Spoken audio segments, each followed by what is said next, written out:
नमस्कार बच्चों। परसेंटेज की आपकी कई क्लासें कंप्लीट हो चुकी हैं।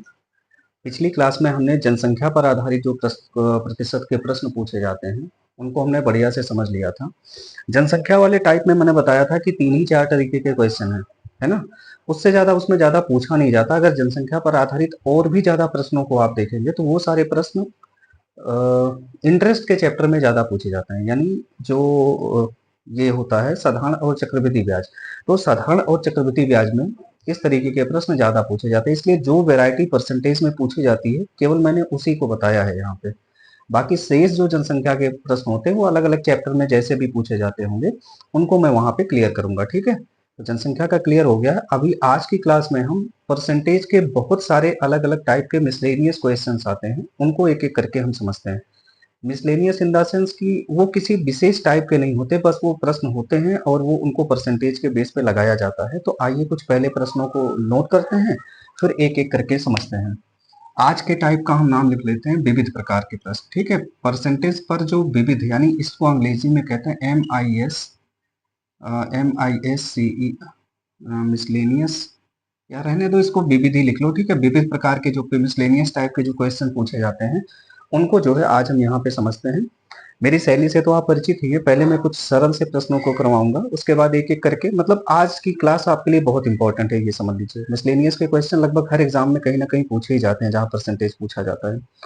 तो चलिए फिर शुरू करते हैं। पहले एक छोटा सा प्रश्न नोट करते हैं, उसके बाद फिर आपको आपका कॉन्सेप्ट क्लियर करते हैं इस टाइप के प्रश्नों के लिए, ठीक है? तो पहले आप चलिए एक प्रश्न लिख लीजिए।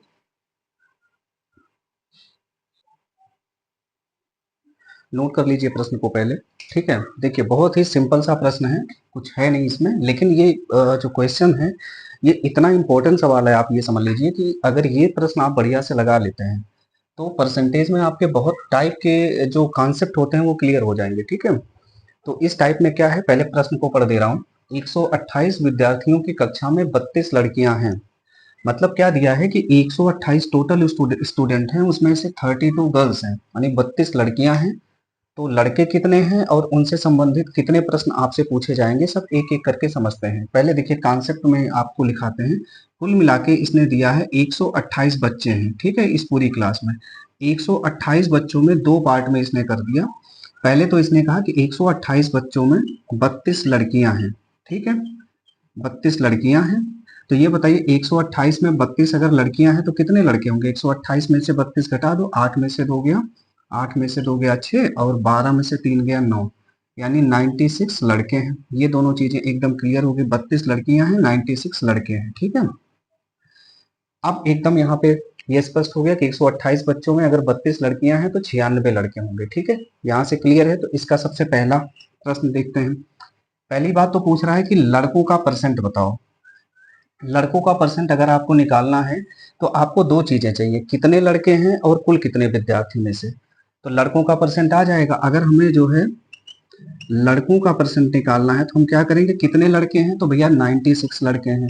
कुल बच्चे कितने हैं 128 में से, यानी 128 में से 96 लड़के हैं, और अगर इनका परसेंट निकालना है तो इसी को आप 100% से गुणा कर दीजिए। मैंने बताया था, देखिए कैसे काटेंगे। 16 से काट लीजिए, 16 छक्का 96, 16 अट्ठे 128, ठीक है? 4 से काट लीजिए, 4 दूनी 8, 4 दूनी 8 और 4 25 बार इसको काट देते हैं, ठीक है? 2 से 6 को काट देते हैं, दो एक कम दो, दो तिहाई छह 3, और 25, 25 का 3 से गुणा करेंगे तो आपका उत्तर आएगा 75% लड़के हैं कक्षा में। पहला सवाल क्लियर हो गया। कितने परसेंट लड़के हैं? 75%। कैसे आपने निकाला? जब आपसे लड़कों का परसेंटेज पूछेगा तो कितने लड़के हैं आउट ऑफ टोटल स्टूडेंट में से, ठीक है? 128 में से, और इसी को 100% से हमने गुणा कर दिया। कोई समस्या नहीं है। आइए अगले सवाल पर चलते हैं, ठीक है? अगला सवाल यहाँ लिखते हैं। पूछ रहा है लड़कियों का प्रतिशत कितना है। तो सेम वही सवाल, लड़कियों का अगर प्रतिशत पूछा जाए तो वो भी आप निकाल लेंगे। तो लड़कियों का परसेंटेज निकालने के लिए आपको क्या करना पड़ेगा, कितनी लड़कियां हैं आउट ऑफ टोटल स्टूडेंट में से। तो भैया हमारे पास 32 लड़कियां हैं कक्षा में 128 बच्चों में से, ठीक है? और इसी का परसेंटेज निकालना है तो 100% से आप गुणा कर दीजिए। 16 से काट दीजिए इन दोनों को, 16 दूना 32 हो जाएगा, 16 अट्ठे 128 हो जाएगा, 2 से 4 बार कट जाएगा, 2 एक कम 2, 2 दूना 4, ये 2 हो गया। 2 से 100 को काट दीजिए तो 50 बार कट, 2 एक बार कटेगा, 2 50 बार, कुल मिला के उत्तर आ गया आपका 50% लड़कियां हैं कक्षा में। क्लियर है ना एकदम? सही कटा है कि नहीं? दो एक बार, दो दो बार नहीं कटे, कैसे गलत हो गया यार काटने में। यहाँ पे फिर से इसको एक बार चेक करो, देखो। चलो इसको फिर से काट के दिखा देते हैं, इसमें कहाँ खटर पटर ज्यादा हो गया। देखो 32 लड़कियां हैं 128 बच्चों में से, इसी का 100% निकालना है, ठीक है। 16 दूना 32 काटे थे, 16 अट्ठे 128 काटे थे, दो एक कम दो, दो चौक 8, ठीक है। 4 आएगा, 4 से ये कटे, 4 एक कम 4, 4 25 बार कटेगा। कुल मिला के 25% स्टूडेंट लड़कियां हैं उसमें, ठीक है। 25% लड़कियां हैं, तो आप ये भी निकाल लेंगे। लड़कियों का परसेंटेज निकालना हो तो कैसे निकालते हैं, कितनी लड़कियां हैं आउट ऑफ टोटल बच्चों में से, यही से सारा कैलकुलेशन होगा, ठीक है। आपने दूसरा भी समझ लिया प्रश्न, इसमें भी कोई समस्या नहीं है। तीसरा प्रश्न समझिए। तीसरा प्रश्न दिया है कि बताइए लड़के लड़कियों का कितना कितना प्रतिशत है। लड़के कौमा लड़कियों का कितना प्रतिशत है। तो जो कहता है का मतलब ये वाली संख्या हमेशा नीचे रहती है, ठीक है। लड़कियों का, जहां पे भी का लिखा रहेगा, जैसे एक सवाल हम कहते हैं 3,5 का कितना प्रतिशत है, तो इसको लिखेंगे 3,5 का। जो का वाली संख्या होती है वो हमेशा नीचे आती है, ये नियम होता है प्रतिशत का, ठीक है। तो इसको कैसे लगाएंगे देखिएगा, एक सेकंड रुकिएगा। तो इसमें का वाली संख्या क्या है, अब इसको पकड़िएगा, यही का वाला लाइन जो आप पकड़ेंगे तो इससे आपका सवाल हल हो जाएगा, ठीक है। लिखा है लड़के कॉमा लड़कियों का, तो लड़कियों की संख्या हमेशा जो है वो नीचे आ जाएगी। क्या पूछ रहा है, लड़के, तो लड़कों का परसेंट ना, अच्छा सी वाला है। लड़के लड़कियों का कितना प्रतिशत है, तो लड़के कितने हैं 96, लड़कियों का कह रहा है तो यानी 32 का कितना परसेंट है, तो इसी का 100% से आप गुणा कर दीजिए, ठीक है। जिसका पूछे लड़के लड़कियों का यानी 32 का कितना परसेंट है, तो आप एक काम करिए 16 से काट दीजिए, 16 छक्का 96 हो गया, 16 दूना 32 हो गया, दो एक बार कट गया, दो तीन बार कट गया, तीन का 100 से गुणा हो जाएगा तो 300% है। ये भी क्लियर हो गया कि लड़के लड़कियों का कितना है 300% है। अब इसी का अगला प्रश्न देख लीजिए, फिर कह रहा है कि लड़कियां लड़कों का कितना परसेंट है, तो लड़कियां कितनी हैं 32 है। इस बार लड़कों का यानी 96 का कितना परसेंट है, 100% से गुणा कर दीजिए, ठीक है, परसेंटेज निकल आएगा। 16 दूना 32 हो गया, 16 छक्का 96 हो गया, दो एक बार दो तीन बार कट गया, ये 100/3 हो जाएगा। और 100/3% का मतलब होता है 33 सही 1/3%। आप भाग देकर देख लीजिएगा, तो लड़के लड़कियों का कितना परसेंट है ये भी आपने कैलकुलेट कर लिया।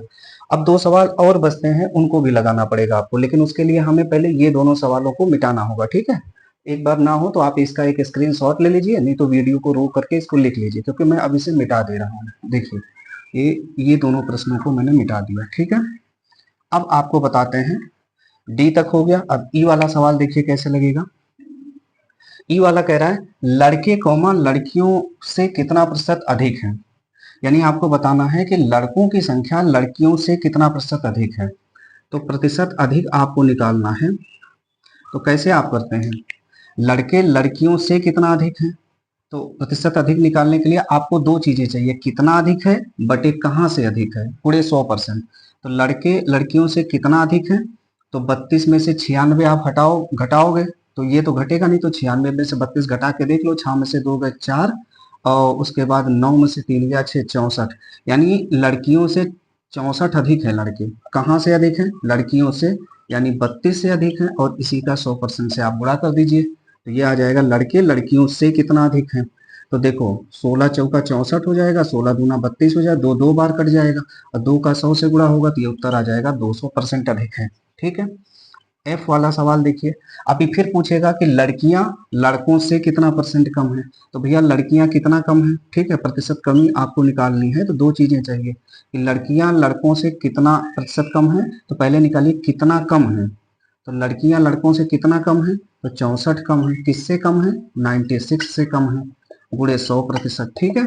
यही ध्यान रखना है, अगर कमी का प्रतिशत निकालना है तो कितना कम है बटे कहाँ से कम है, वृद्धि का परसेंटेज निकालना है तो कितना अधिक है बटे कहाँ से अधिक है, बस, ठीक है। और परसेंटेज लगाना हो तो 100% से गुणा कर देते हैं, ये पहले मैंने सिखाया ही है। तो कितना लड़कियां कम है, तो 64 लड़कियां कम है, कहाँ से 96 से, गुणे 100%, 16 से काट दो, 16 चौका 64 और 16 छक्का 96, ठीक है।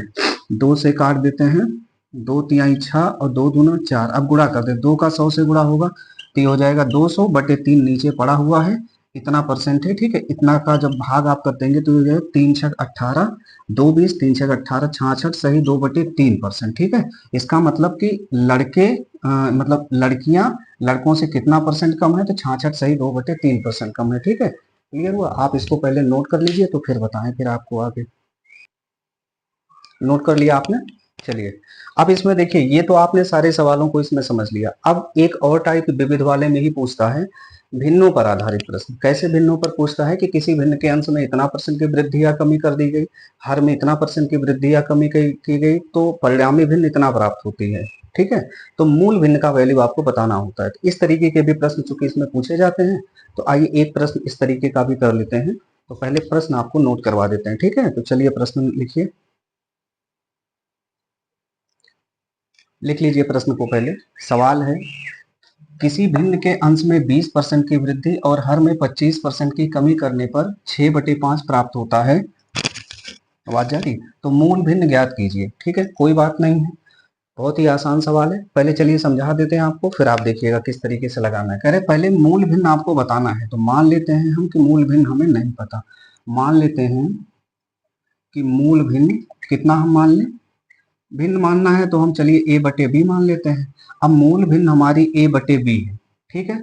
a/b में ये जो ऊपर वाली संख्या होती है ये अंश है, ये न्यूमरेटर है, और ये नीचे वाली संख्या हर होती है, इसको डिनोमिनेटर कहते हैं। ये न्यूमरेटर होता है और ये डिनोमिनेटर होता है।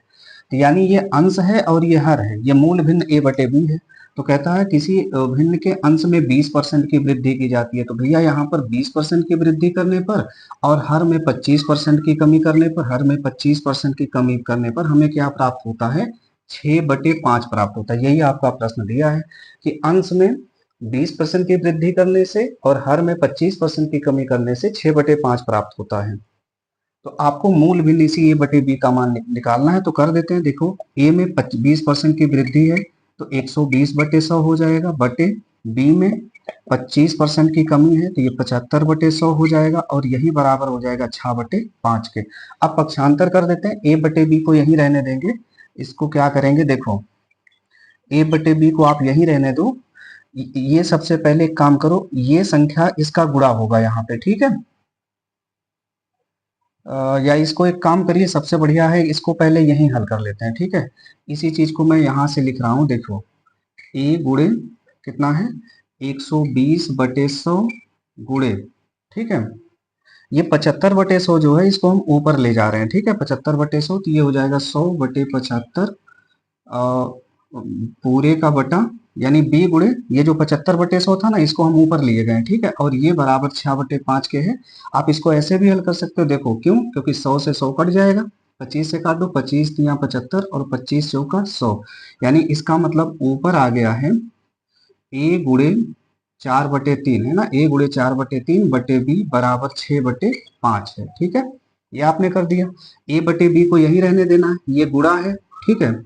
इसका यहाँ पे गुणा होगा, जब ये इधर गुणा होगा तो तिर्यक गुणा होगा, 5 में गुणा होगा, तो यानी a/b बराबर 6 ये 5 है, और 5 में आपने 4/3 का गुणा कर दिया, 4/3 ये गुणा होगा। जब ये ऊपर जाएगा अब तो 3 ऊपर चला जाएगा, इसका मतलब ये हो जाएगा 6×3/5/4, ठीक है। कुछ कटेगा तो काट लो, क्यों नहीं कटेगा, देखो छतरी का 18 नहीं, 2×2 = 4 और 2×3 = 6, 3×3 = 9, 9/10, ठीक है। यही 9/10 जो आया है यही a/b का मान है, यानी a/b बराबर आ गया 9/10। यही इसका उत्तर है, ठीक है। आपने इसे समझ लिया। ये थोड़ा सा कैलकुलेशन ज्यादा आपको लग रहा होगा, लेकिन इसको थोड़ा सा और इसको सरल करने का प्रयास करते हैं। देखिए, आप इसको नोट कर लीजिए फिर बताते हैं। एक तरीका तो ये है इसे लगाने का, और इसका एक छोटा सा तरीका आप ये समझ लीजिए। जैसे देखिए एग्जाम में आप इसी कैलकुलेशन तो सारी रहेंगे, लेकिन थोड़ा कम कैसे लगाएंगे, देखो कह रहा है किसी भिन्न के अंश में 20% की वृद्धि और हर में 25% की कमी करने से 6/5 को मिलता है, ठीक है। तो कह रहा है अंश में 20% की वृद्धि करने और हर में 25% की कमी करने से 6/5 मिलता है ना। तो इसको जब आप एग्जाम में लगाएं तो आप ऐसा करिएगा, जो अंश में वृद्धि या कमी दी गई है उसको हर में करिएगा, और जो हर में कमी या वृद्धि की गई है उसको आप अंश में करिएगा, इसी संख्या के साथ, ठीक है। तो आपका उत्तर आ जाएगा। देखिए दिखाते हैं कैसे, देखिए 6/5 आप लिख लीजिए। कह रहा अंश में 20% की वृद्धि की गई तो उसको आप यहाँ कर दीजिए 120/100, ठीक है। और हर में कहा गया 25% की कमी कर दीजिए। तो आप इसको यहाँ कमी करिए, 25% की कमी हर में कह रहा है तो इसको अंश में करिए। तो ये हो जाएगा 75/100। अब देखो इस 100 से ये 100 यहाँ कट जाएगा। इसका मतलब ये क्या आ गया, 6/5 गुणे 75/120 आ गया। 75/120 कर देंगे, 25 से काट लीजिए। एक मिनट, ये 120 है तो हमने यहाँ पे 125 कर दिया है क्या? ये देखो, 25 या 75, 25 का 100 काटने में गलत हो गया है। ठीक है, इसको आप सही कर लीजिएगा यहाँ से। कर लेंगे आप, मुझे लगता है। अगर आप कर लीजिएगा, कोई समस्या आएगी तो बताइएगा, नहीं तो मैं इसे हल कर दूंगा। ठीक है, देखो तो ये 25 या 50, 25 से नहीं कटेगा, 15 से कटेगा। 15 बचे 75, 15 अट्ठे 120। ठीक है, अब 5 से 5 कट गया, ये बचा 6/8, और 6/8 का मतलब 2 3 6, 2 चौका 3/4। देखिए एक लाइन में उत्तर आ गया। यही आपको एग्जाम में करना है। ठीक है, इतना पूरा नहीं करना है। ठीक है, तो इसको हम ले चलिए सही कर दे रहे हैं। ये 6/5 है आपके लिए, नहीं तो आप पता नहीं करेंगे कि नहीं। 9/10 आ रहा है। देखो सवाल ये है कि ए में 20% की वृद्धि की गई है बटे बी में 25% की कमी की गई। आपने 75/100 किया था, तो यही 6/5 के बराबर है। 100 से 100 आप यही काट लीजिए, उतना बड़ा मत करिए। तो यानी ए गुणे 120 बटे बी गुणे 75 बराबर 6/5 आ गया। 15 6 75 और 15 अट्ठे 120। अब 5 से 5 तो यहीं कट गया। ठीक है, यानी ए बटा बी बराबर ये 8 यहाँ गुणा हो जाएगा, यानी 6/8 का मतलब 2 3 6, 2 चौका 3/4 उत्तर आ गया। ठीक है, तो अब आप जब अगला सवाल इसी का लिखाएंगे तो आप ध्यान दीजिएगा। जैसे कहता है किसी भिन्न के अंश में 20% की वृद्धि और हर में 25% की कमी की गई है, तो इससे क्या प्राप्त होता है, 6/5। तो आप एक काम करिए, 6/5 नोट कर लीजिएगा। अंश में 20% की वृद्धि है तो वो यहाँ कर दीजिएगा, और हर में 25% की कमी है तो वो आपने यहाँ कर दिया। ठीक है, इसी तरीके से आप एग्जाम में इस सवाल को लगाइएगा। तो एक सवाल और इसमें नोट करते हैं, जिसमें ये जैसे 20% की वृद्धि है, अगर 120% की वृद्धि या कमी हो तो आप सवाल को कैसे लगाएंगे। एक सवाल इसके लिए आप नोट करिए पहले। चलिए नोट कर लीजिए सवाल को, बहुत ही सरल सवाल है, बस उसी तरीके का है। मैंने इसको प्रैक्टिस करने के लिए फिर से एक सवाल दे दिया है। किसी भिन्न के अंश में 50% की वृद्धि और हर में 30% की कमी करने पर 3/4 प्राप्त होता है। तो मूल भिन्न ज्ञात करना है आपको, यानी मूल भिन्न का मतलब क्या है, मूल भिन्न का मतलब a बटे b ज्ञात करना है। लेकिन हमने अभी बताया था कि जब प्रश्न में दिया है 3/4 प्राप्त होता है, तो आप पहले 3/4 इसको लिख लीजिए। ठीक है, तो आप 3/4 लिख लीजिए, फिर यहीं से सवाल हल कर कहता अंश में 50% की वृद्धि करना है, तो वो वृद्धि आप हर में करिए। 150/100 कर दीजिएगा, और गुणे फिर कहता है हर में 30% की कमी है, तो ये 30% की कमी अंश में कर दीजिए, तो ये हो जाएगा 70/100। यही बराबर क्या हो जाएगा, ए बटे बी। यही मूल भिन्न आपकी आ जाएगी। देखो 100 से 100 कट जाएगा, एक जीरो से एक जीरो ये कट जाएगा, यानी 7 तक ये हो गया 21/15 चौका 60। यही बराबर ए बटे बी है। 3 से कटेगा, 3 सते 21, 3 दूनी 6 यानी 20। अब तो नहीं कटेगा, यानी ये आ गया 7/20। यही 7/20 क्या है, ये मूल भिन्न। ठीक ठीक ठीक है, तो बहुत ही आसानी से ये प्रश्न लग जाएगा। बस इसी प्रश्न को जब बच्चों कठिन किया जाता है तो ये जो 50% की वृद्धि है इसको 150% की वृद्धि कर देता है कभी कभी, तब सवाल कैसे लगाएंगे। ठीक है, एक सवाल पहले नोट कर लीजिए, फिर आपको बताते हैं। चलिए मैंने प्रश्न को बदल दिया है। ठीक है, अब आप फिर से एक बार देखिए। किसी भिन्न के अंश में 150% की वृद्धि करने पर और हर में 120% की कमी करने पर 4/5 प्राप्त होता है। तो मूल भिन्न ज्ञात कीजिए। तो हमें जो प्राप्त हो रहा है वो 4/5 है, तो यहीं से सवाल हल होगा। लेकिन उससे पहले आपको एक लाइन में बता दें कि 150% की वृद्धि कैसे की जाती है। जैसे मान लीजिए कोई संख्या 25 है, इसमें आपको 20% बढ़ाना है, तो आप 120/100 कर देते हैं। ठीक है, 30% बढ़ाना है तो आप इसी में गुणे 30/100 कर देते हैं। 80% बढ़ाना है, सॉरी 120 130, 80% बढ़ाना होता है तो 180/100 कर देते हैं। यानी जो परसेंट बढ़ाना है वो आप 100 में जोड़ के कर देते हैं। अगर आपको 100% बढ़ाना हो तो सीधे 100 में 100 जोड़ के गुणे आप 200/100 कर देते हैं। अगर 150% बढ़ाना है तो 100 में 150 जोड़ दो, यानी 250%। ठीक है, अब आपको समझ में आ गया होगा कि 150% कैसे बढ़ेगा। तो 150/100 हो जाएगा, 150 का है, जब 150 बढ़ ही रहा है तो 100 में 150 जोड़ेंगे तो 250 हो जाएगा। ठीक है, यही इसका ध्यान रखना है। और एक सवाल तो ये गलत हो गया, क्योंकि 120% की कमी हो ही नहीं सकती। ये कमी मैक्सिमम 100% की हो सकती है, तो इसीलिए आप इसको जो है 100% ना करके इस सवाल को कर लो 80% की कमी करने पर। ठीक है, तब आपका सवाल हल हो जाएगा। देखिए मूल देखो भिन्न के अंश में 150% की वृद्धि और हर में 80% की कमी करने पर 4/5 प्राप्त होता है। तो जो प्राप्त होता है सबसे पहले आप उसे लिख लीजिए। फिर कह रहा है अंश में 150% की वृद्धि है तो वो हर में करना है। 150% की वृद्धि करनी है तो 100 में 150 जोड़ोगे तो ये हो जाएगा 250/100। ठीक है, बटे हर में क्या 80% की कमी करनी है। 80% कमी करने का मतलब 100 में 80 घटाओगे तो आ जाएगा 20, यानी ये हो जाएगा 20/100। चूंकि कह रहा था 80% की कमी हर में करनी है तो वो हमने अंश में की। यही मैंने बताया था, जो अंश में वृद्धि करनी है वो आप हर में करेंगे, जो हर में कमी करनी है वो आप अंश में करेंगे। ठीक है, यानी अंश वाला काम हर में करना है, हर वाला काम अंश में करना है। इतना आपने कर दिया तो आपको जो मिलेगा वो मूल भिन्न का मान मिलेगा। ठीक है, देखो कैसे 100 से 100 कट जाता है, काटना सीख गए तो सवाल वैसे भी सरल हो जाता है। 0 से 0 कट गया, यानी 2 का 4 से गुणा होगा तो 2 चौक 8/25 का 5 से गुणा होगा तो 125 बराबर ये a/b। यही आपके मूल भिन्न का मान है। देखो कितना सरल हो गया, एक लाइन में प्रश्न हल हो जाता है अगर आपको कॉन्सेप्ट समझ में आ गया। ठीक है, तो एक बार फिर लास्ट में आपको बता दे रहे हैं, यदि प्रश्न आता है किसी भिन्न के अंश में इतना % की वृद्धि या कमी करने पर, हर में इतना % की वृद्धि या कमी करने पर भिन्न ये प्राप्त होती है, तो आपको मूल भिन्न बताना होता है। तो आप क्या करिएगा, पहले मूल भिन्न जो मतलब लिखा है कि इतना प्राप्त होता है, तो जो प्राप्त होता है आप पहले उसे लिख लीजिएगा, अंश और हर हो जाएगा। अगर कहा जाए अंश में इतना % की वृद्धि या कमी की गई है तो आप हर में करिएगा, और जब कहा जाए हर में इतना % की वृद्धि या कमी की गई है तो वो आप अंश में करिएगा। तो जो आपको उत्तर प्राप्त होगा वो मूल भिन्न प्राप्त हो जाएगी। पूरा कैलकुलेशन आपको नहीं करना पड़ेगा, उसके साथ आप काट लेंगे तो बहुत ही जल्दी ये सवाल आपका हल भी हो जाएगा। ठीक है, तो आप इस चीज को पहले नोट करिए, उसके बाद फिर आपको अगला सवाल बताते हैं।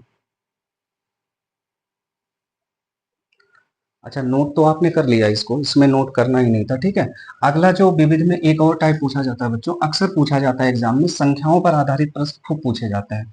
इसकी तो इतनी वैरायटी है कि अगर हम 100 सवाल लगवा दें तो भी वो मतलब एग्जाम में डिक्टो नहीं फंसेगा। लेकिन इसका कॉन्सेप्ट एक आपको बता देते हैं, कैसे संख्याएं मानी जाती हैं, कैसे वो हल होगा, आपको समझ में आ जाएगा। ध्यान दीजिएगा, कभी कभी पूछता है कि दो संख्याएं किसी तीसरी संख्या से क्रमशः 10% और 20% अधिक हैं।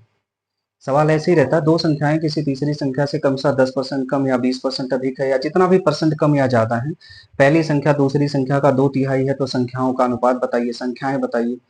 तो संख्याओं पर भी आधारित इस तरीके के प्रश्न आपकी परीक्षाओं में पूछे जाते हैं परसेंटेज में। तो एक दो सवाल उसके भी कर लेते हैं तो मामला थोड़ा सा क्लियर हो जाएगा। ठीक है, तो चलिए सबसे पहले एक प्रश्न नोट करते हैं, फिर आपको बताते हैं इसमें। एक बहुत ही बेसिक सवाल करते हैं सबसे पहले इसमें। ठीक है, आवाज जा रही है, जा रही होगी। देखो सवाल यह है कि दो संख्याएं, ठीक है, दो संख्याएं किसी तीसरी संख्या से 20% तथा 30% अधिक हैं। ठीक है, तो आपको बताना है कि पहली संख्या दूसरी संख्या से कितना % कम है, और इसी सवाल को पलट के पूछ सकता है कि दूसरी संख्या पहली संख्या से कितना % अधिक है। ये दो प्रश्न पहले इसमें कर लेते हैं। चलिए बहुत सरल सवाल है, करके आपको दिखा देते हैं आप कैसे लगाएंगे एग्जाम में। कह रहा है दो संख्याएं किसी तीसरी संख्या से 20 और 30% अधिक हैं। तो मान लेते हैं एक संख्या, ठीक है, एक संख्या ए है, एक संख्या बी पर है, एक संख्या सी पर है, ये तीसरी संख्या है। ठीक है, ये कह रहा है दो संख्याएं किसी तीसरी संख्या से 20% और 30% अधिक है। अच्छा, तो ठीक है, ये किसी तीसरी संख्या को हम मान लेते हैं 100, तीसरी संख्या को हमने मान लिया 100। तो कह रहा है दो संख्याएं किसी तीसरी संख्या से पहले 20% अधिक है, तो ये वाली संख्या हो गई 20%। पहली संख्या इससे तो जो है पहली संख्या पहले 20% अधिक है, और उसके बाद दूसरी संख्या ये 30% अधिक है। ठीक है, प्रश्न में शायद थोड़ी तब्दीली मुझे करनी पड़ेगी, क्योंकि पहली संख्या कह रहा है पहली संख्या दूसरी संख्या से कितना % कम है। यहाँ कम नहीं, यहाँ पे अधिक कर लीजिए। ठीक है, क्योंकि पहली संख्या अधिक है। ठीक है, ये अधिक कर लीजिए। और दूसरी संख्या इसमें दिया, दूसरी संख्या पहली संख्या से कितना प्रतिशत, अच्छा दूसरी संख्या पहली संख्या से कितना % अधिक, नहीं सही तो है सवाल। ठीक है, चलिए देख लेते हैं कैसे लगेगा। तो देखो सवाल ये है कि दो संख्याएं किसी तीसरी संख्या से 20% और 30% अधिक है। तो ये संख्या अगर 100 है तो इससे 20% अधिक है तो ये हो जाएगा 120, और इससे 30% अधिक है, 30% अधिक है तो ये हो जाएगा 130। तो पहला सवाल आपका क्या है, पहला सवाल है कि पहली संख्या दूसरी संख्या से कितना % कम है, यानी पहली संख्या दूसरी संख्या से कितना % कम है, यानी आपको कमी का प्रतिशत निकालना है। तो दो चीजें चाहिए, कितना कम है बटे कहाँ से कम है।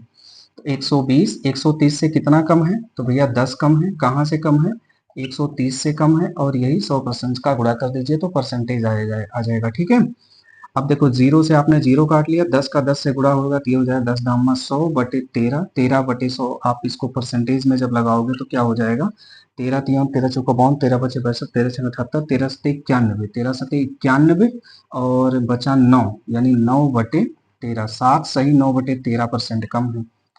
दूसरा सवाल आप लगा लीजिए, कैसे लगाएंगे, कह रहा दूसरी संख्या पहली संख्या से कितना प्रतिशत अधिक है, यानी अधिक का परसेंट आपको बताना है कि दूसरी संख्या पहली संख्या से कितना परसेंट अधिक है। तो दो चीजें चाहिए, कितना अधिक है और कहाँ से अधिक है। ठीक है, तो 130 120 से कितना अधिक है, तो भैया 10 अधिक है। कहाँ से अधिक है, 120 से अधिक है और इसी का 100% से आप गुणा कर दो। तो देखो 20 छक्का 120, 20 पंचे 100 आपने काट लिया। अब दो से काट लो, दो तिहाई 6 और दो पंचे 10, यानी 5 बचे, ये हो गया 25 और 25/3 का मतलब 3 अठे 24, 1 25, 3 अठे 24, 1 25, 1/3 8 सही 1/3% अधिक है। तो आराम से लगा लेंगे, इसको भी समझने में कोई बड़ी समस्या नहीं है। इसी तरीके के एक दो प्रश्न और हैं जिनको आपको करना है। ठीक है, तो मुझे लगता है कि ठीक है, एक दो प्रश्न और इसी तरीके के कराते हैं आपको, तो आपका कॉन्सेप्ट एकदम क्लियर हो जाएगा। ठीक है, तो आज की क्लास में फिलहाल हम इतना ही रखते हैं। इसके आगे की जो क्वेश्चन है इसमें उनको एक नई क्लास में कराएंगे, का पर आधारित प्रश्न, और इस तरीके के जितने भी कुछ क्वेश्चन होते हैं उनको कंपाइल करके एक लास्ट वीडियो में और आपको करवा दूंगा। ठीक है, ये परसेंटेज का लास्ट ही चल रहा है अब। ठीक है, इसके बाद परसेंटेज समाप्त ही हो जाएगा लगभग। तो इतना आप पहले नोट कर लीजिए, तो फिर यहीं से मतलब संख्या वाले सवालों से आगे आपको करेंगे। ठीक है, ओके, बाय।